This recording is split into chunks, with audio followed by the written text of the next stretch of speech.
So what we're trying to do here is rebuild the middle, because it's like I said, we are losing that middle. And that's what's driving the assault on democracy. Once they divide us, they can conquer us. Yeah. So we need to rebuild a liberal middle, start to promote liberal ideas and liberalism, because that's what our Constitution is. That's what our country is. And that's how it's been founded.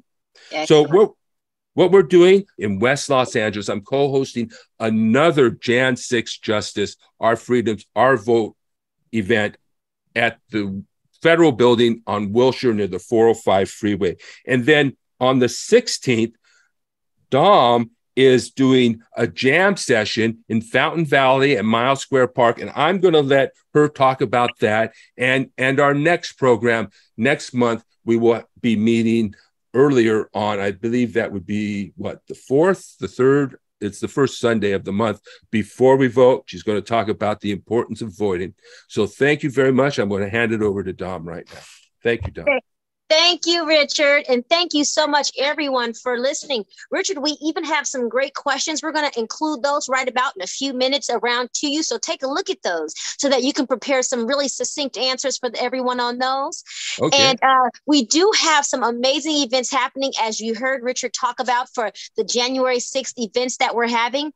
I am putting on my business. You guys know I'm in the health and wellness space.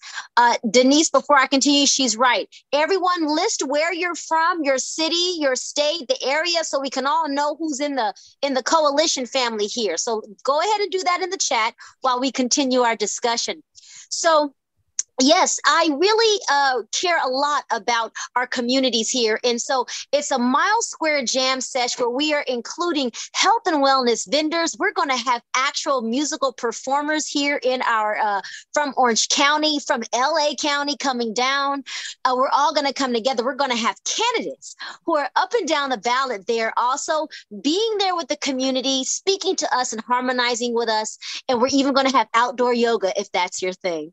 So it's going to be a wonderful event, and we are inviting all of you all to come down and enjoy, no matter where you are. I'm seeing Montebello, Pasadena. Come down for the day. Come spend time with the community that you spend time with on Sunday. Now, listen, we don't have too much, we've moved along here. We have a little bit more time left. I want to talk a little bit more about, to continue Richard's thought about the Supreme Court. Now, what we have seen the Supreme Court do, my friends, and please do listen carefully, is that there have been fewer rights for disfavored groups. And what does that mean? So the court, as Richard has mentioned, has become a very supermajority in favor of the conservative element of our society.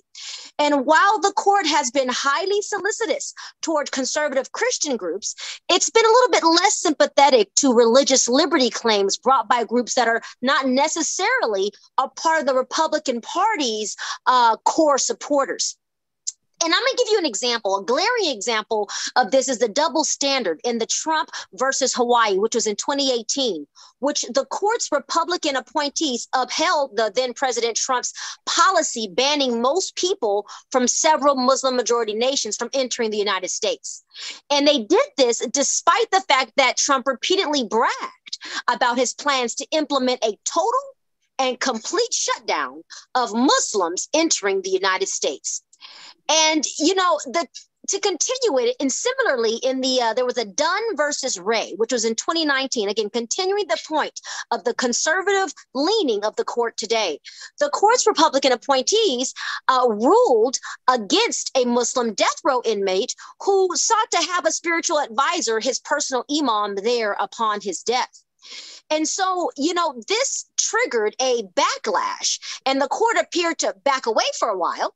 But nevertheless, during November's oral arguments in another prison religion case, this one brought by a Christian inmate who wishes to have a pastor lay hands on him, several justices appeared less concerned with whether ruling against this inmate would violate the Constitution.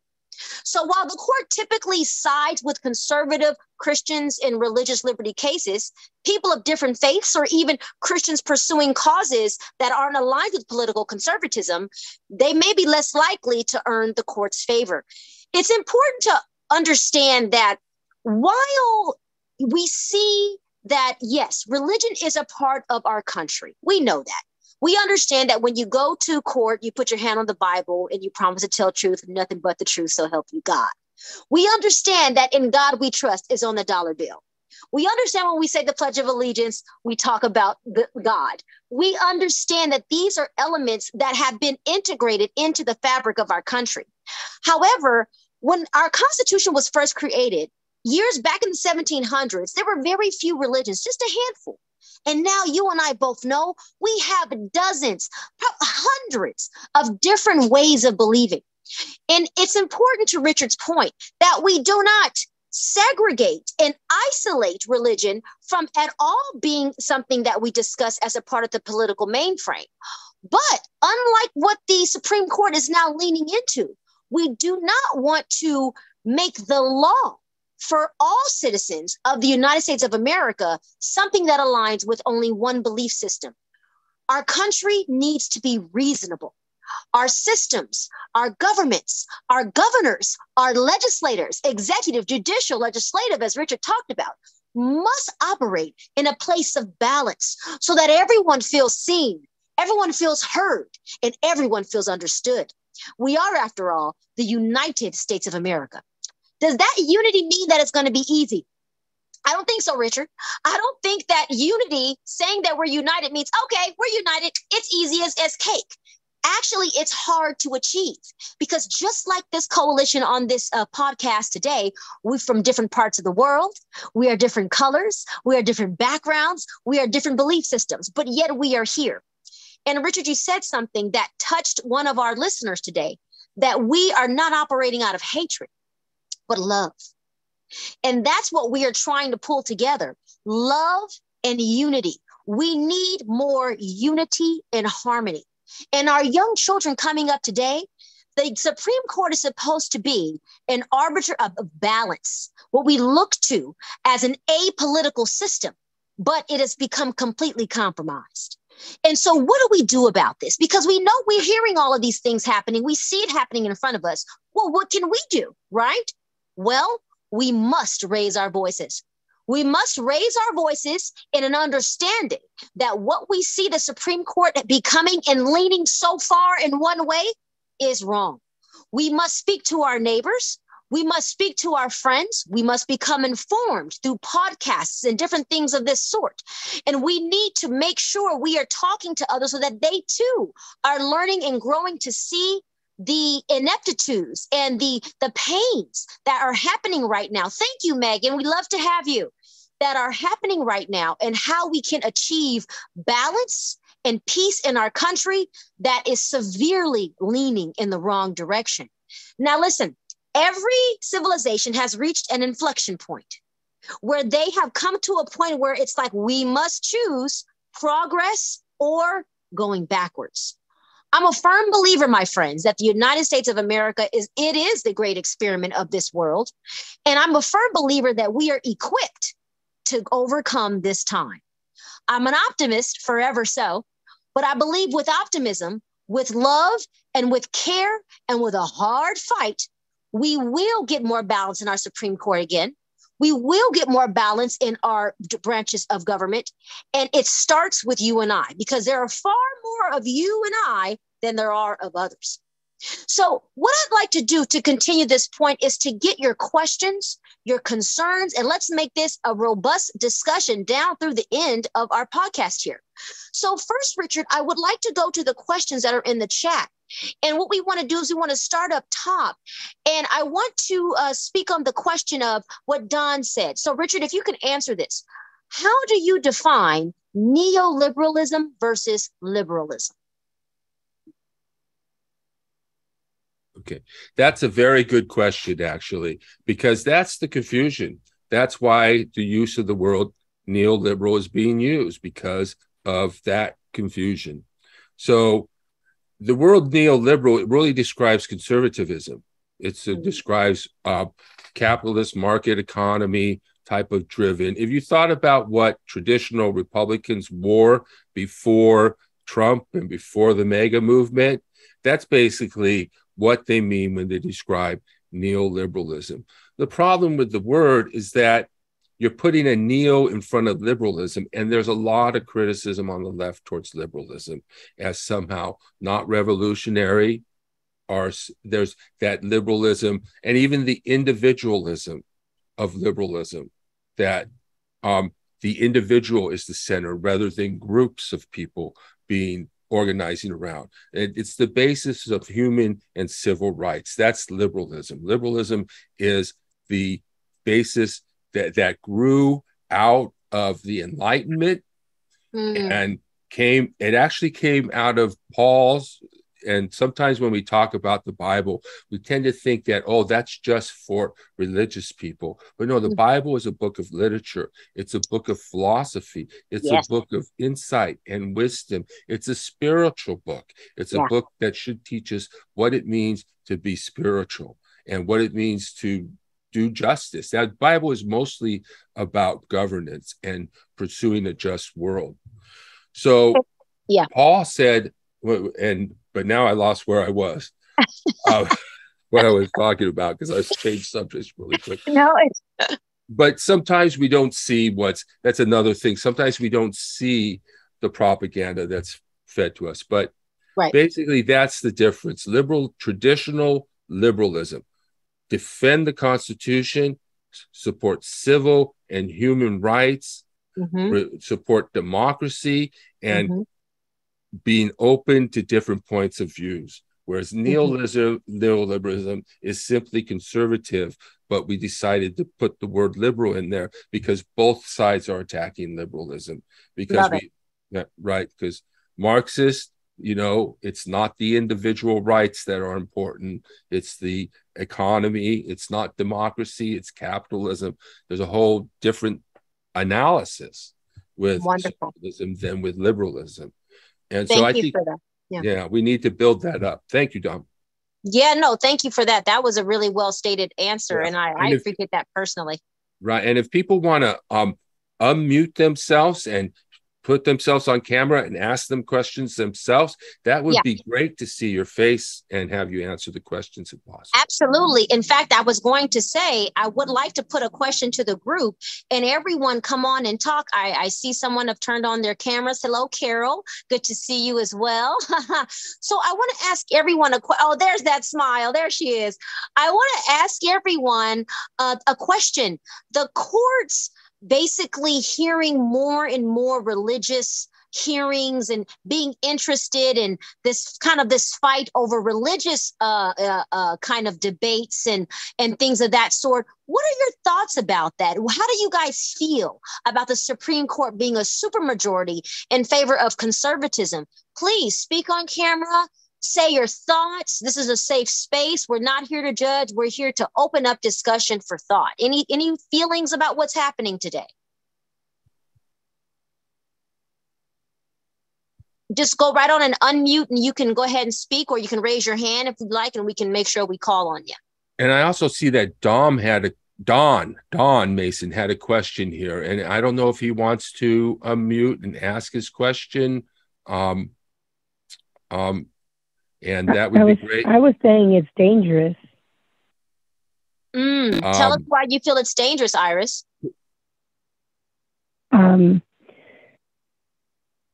Oh gosh, because they're making so many slanted decisions, that are very obviously political in nature. It's not representative of what the majority of American people tend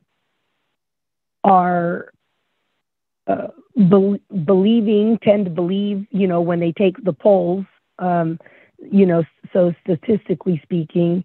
So it's not even representative of what the American people are in favor of, which brings the question, should they make the Supreme Court larger, to represent the people better, and that's something that I've debated myself. Because is 9 people really representative of 50 states and DC and Puerto Rico, So how is that fair? So that's another question, you know. But they're so obviously, you know, justices are supposed to be impartial, and I think it's very obvious that they're not being impartial. I mean, I think it's desperately obvious that they're not being impartial. Yeah, you know, absolutely. I think it's undeniably obvious. And especially everything going into it with what was said before they were nominated, and then the president, you know, Donald Trump at the time, what he was saying, and all the Republicans in the Senate and the Congress, what they were saying when they were talking about nominating these people. And they nominated the kind of people that they said they were going to nominate.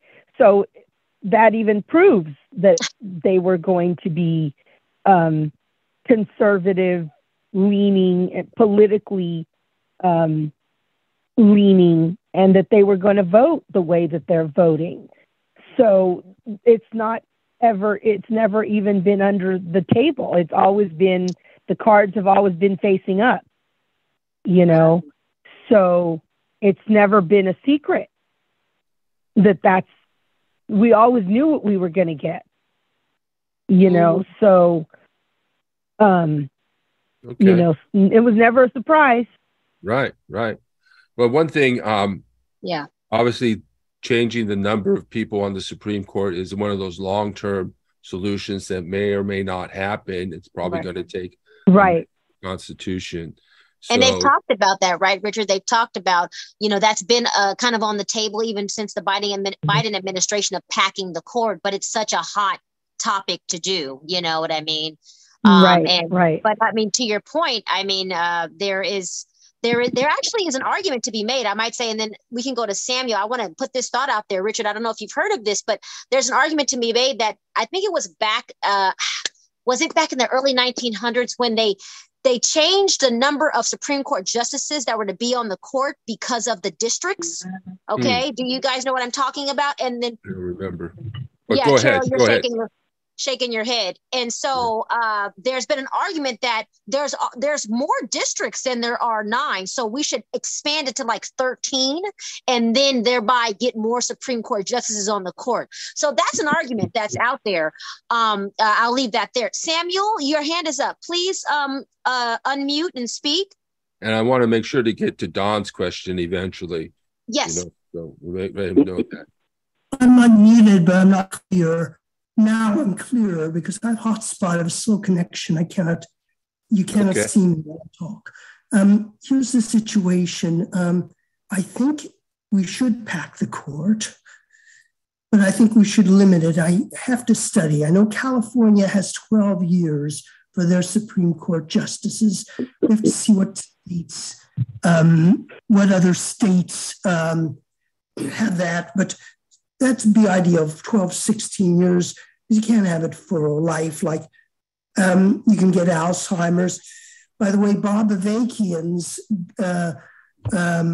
government proposal of the Democratic Communists, even he wanted a full life term of Congress. No, that's no good.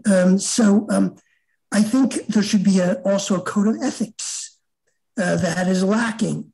I think it'd be easiest to add a code of ethics first, before packing the court. But I think it would be better to do that. And we have to, hopefully after November, have a more democratic Senate to do that. Thank you. I'll have to leave at 3 because I have another phone bank to do. Thank you. Thank you, Samuel. Richard, go ahead and answer Don's question, please. Oh, well, I just wanted to say some of those are long-term solutions, Samuel. Some of those are short-term solutions. They're all available, in my opinion. Ultimately, we have to stop thinking that, like that liberal who said, everybody's just going to come over to our side. When we look at how people are voting, that really tells us where we are with the electorate. We need to do a better job there. and be more expansive. And that's why I think we need to build the middle, rebuild the liberal center. Now, let me go to Don's question here, and let me go back up to it here. Don asked, how do we do, okay, so I'm not sure I'm following Richard's points about using it. How do we do that while maintaining our insistence on separation of church and state? I've seen many religious folks illustrating and emphasizing how badly the right wing is out of step with the principles that Jesus taught. And that's absolutely correct. They're completely out of step with what Scripture teaches. Scripture is about loving your neighbor, loving your enemies, welcoming the stranger, treating the foreigner as one native born, lifting up the lowly, bringing down the powerful, just living justly. That's what it's about, and it's been distorted. Now, on the question of the separation of church and state, some of you may have heard this before, but essentially the church is not prohibited from doing anything. In fact, the church is protected under the Constitution. And obviously the state cannot establish its own religion or favor one religion over another, but there's nothing that prevents it from supporting religion or treating religion as just another corporate entity, another person or citizen or group or organization within its borders. There's no actual limitation imposed on the church. In fact, it's only the state that is limited by the Constitution. So the church and church members are free to do, say, believe, whatever they want. And that's our Constitution. So when you have these personal beliefs, okay, and these personal values, these spiritual Christian values, whatever they are, right wing or left wing, you cannot prevent that from going into the polls. That's going to go into the polls. That's what people think. That's what people believe. That's their personal views. The only thing that affects our views on how to vote are our personal views, our personal values, our personal beliefs. There's no way, and it should not be a way, that we should somehow keep politics separate from religion, because it simply is not. In fact, in the ancient world, kings were gods and everyone was a theocracy, and we still treat our leaders as if they were gods. We expect them to be perfect, or we complain about, somebody yesterday was complaining about how it's a choice between two evils, but the reason it is because of negative campaign advertising primarily, and there are some good, they're not all bad. So so basically only the state is prohibited. And so when we talk about the church and ideology, theology, philosophy, values, beliefs, those are all open game, open for in the political discussion. All of that is. So there is no separation of church issue when we're getting people in the church to vote and act in accordance with the values and beliefs as presented in Scripture. And that's what we should do. And we should welcome Christians into the movement, not tell them to keep their religion elsewhere, but to tell them what true religion is about, and not what this phony religion is about. And to that point, Richard, by including Christians into and really embracing them in democratic principles, we're allowing them to exercise, like you said, their values, their beliefs. We're actually, as those who choose to be followers, let's say, of Christ and things of that sort, there's an opportunity inherent within how you can exercise your citizenship to be benevolent and be kind and be a part of the process and do what you would see Jesus would want you to do. So it's so important for us to include everyone in the process, because when people start to feel left out, to your point, Richard, which I think is perfect, there is division. And a divide and conquer. It is so true. It's a part of the game. So everyone, it's so important, and we're going to get ready to close out here, that we remember that unity, it is the antidote to division, and that love is the only thing that can squash out fear. And we do not want to walk around in fear of our neighbors because they believe differently than we do, in fear of one another because we are of different religious beliefs.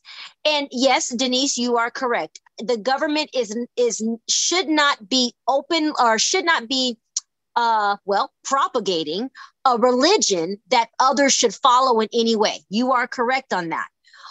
But to Richard's point, it's almost impossible to rip apart religious people and their religious beliefs from how they're going to interact with politics, because it's going to affect how they interact. Now, our legislators and our governors, who are they?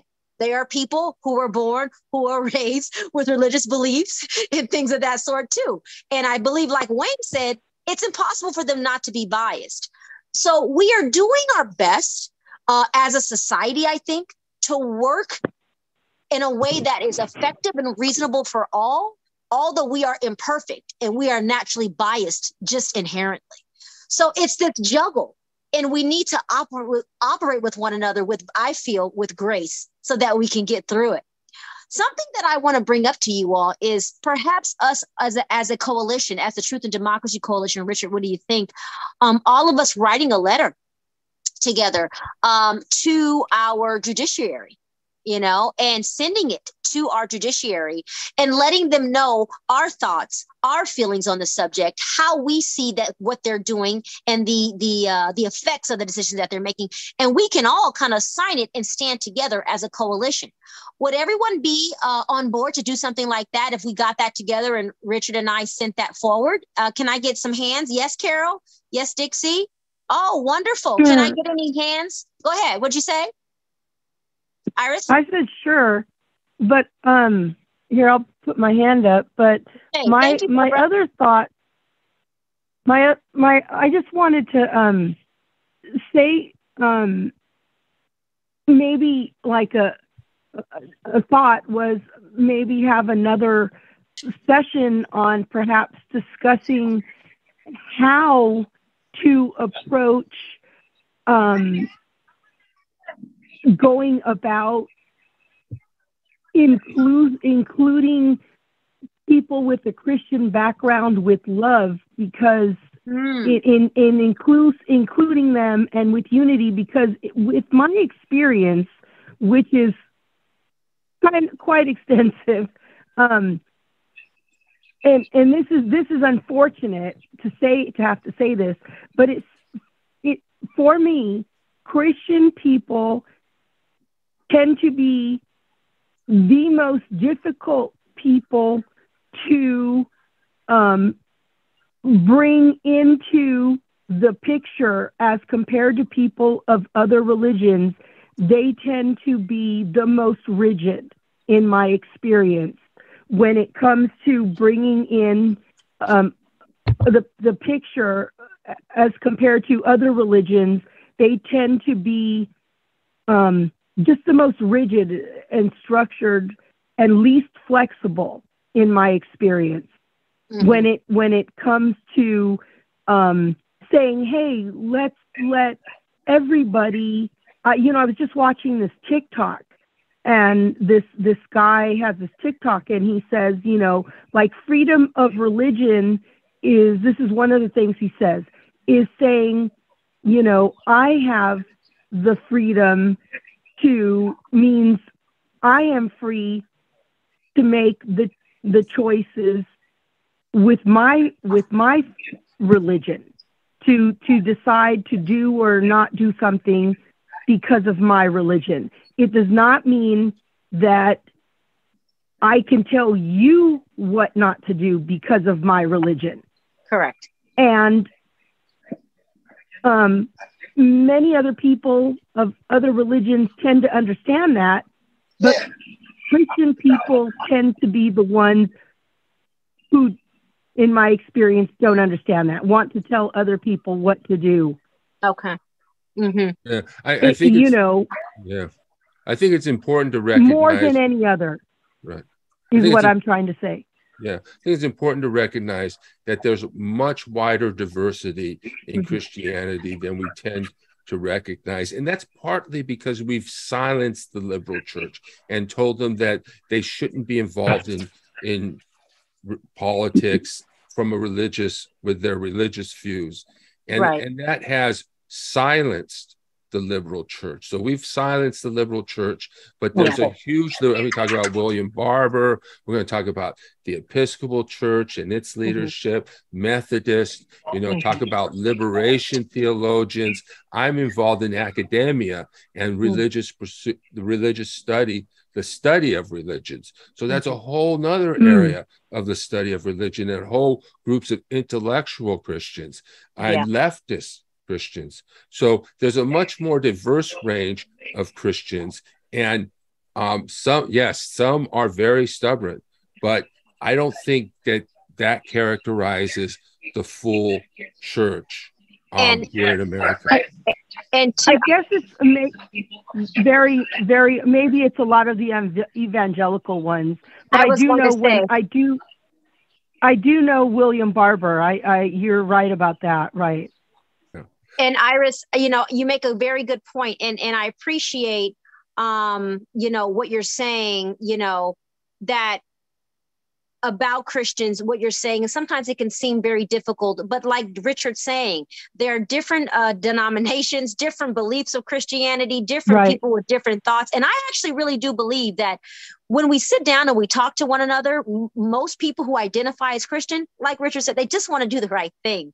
They just want to love their neighbor and do what's right. And I think you make a good suggestion about talking in future podcasts about how to include our Christian brothers and sisters more into our movements forward as a liberal democracy moving forward. Okay. It looks like we have questions. We know Deborah Britt Thomas had her hand up. I'm wondering if she had a question. And Don has asked another question, which is a little complicated. I hope he'd come in and explain it to us. Okay, so let's do this because we have a few more minutes, guys. We don't want to go too long. Let's take Deborah. Do you want to say what you were going to say before we get to Don? No. I didn't have a question. I just wanted to raise my hand to say I thought it was a good idea to reach out to the evangelical Christian community. Thank you, Deborah. Okay. Thank you so much. I love that. Dixie. Yeah, I want to say that I'm an evangelical Christian who is anti-Trump. so I'm a very strong evangelical Christian, in fact. But yeah.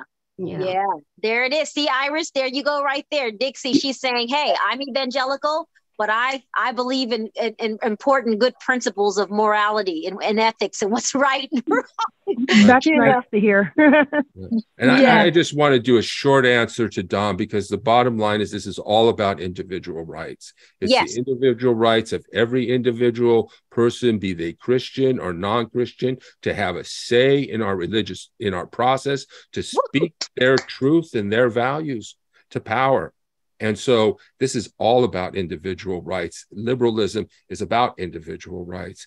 And so nobody's stepping on anybody's toes by quoting the Bible or using religious language or organizing at church. Nobody is stepping on the Constitution or doing anything wrong by doing that. And the main thing I'm advocating is that we need to do that if we can. If it's not already too late. That's right, Richard. And I love what Mario said. He said Christianity it's transforming towards justice.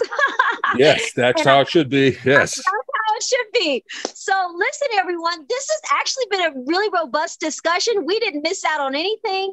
We really had some wonderful conversations.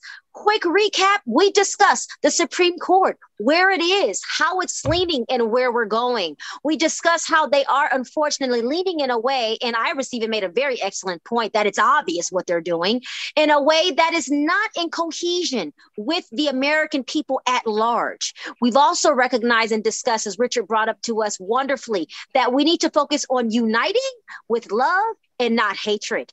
And it's so important to remember that no matter where we are on the spectrum of religion, be it Christianity, be it Catholicism, be it a Protestant, a Methodist, anything else, at the end of the day, scripture, even if that is what you choose to believe in, guides us in the ways of wisdom and goodness. And we want to continue to pursue that. We, my dear friends, are on the vanguard as a coalition of making sure that our country doesn't lose its way any further. And yes, we are powerful. Yes, we are mighty. And do not think we're just a few. We are representative of many. And so we will continue the discussion. I'm glad you guys all agree on bringing Christians into liberalism and helping them to find and have a home and feel loved and appreciated and honored and not rejected. And I think Richard and I are going to do something really wonderful. We're going to, since everyone, Richard, remember everyone on this call, we want to get their signatures and their names. We are going to send a letter. Let's put it together to our judiciary, up to our nation, and let them know what we are seeing and how we feel. Okay, everyone, does that sound good? Yes? Awesome. Thank you, everyone, for being a part of the Truth and Democracy Coalition. Please go to truthanddemocracycoalition.com to see the new, refurbished, and beautiful website. Also, stay attuned to all of the amazing podcasts we have coming. November 6th, 2 days before the election, you guys, we're going to have one more episode in this series on the Arc of Democracy on voting. So be ready, because I have some awesome information for you about voting, how it all began, who got the rights to vote first, and why it went in that order. Okay, so I love you guys all. We appreciate you all. Have a great Sunday. And again, remember, democracy is something that must always be fought for. Okay, guys. Thank you. Bye-bye. Bye, everybody. Thank you. Thank you.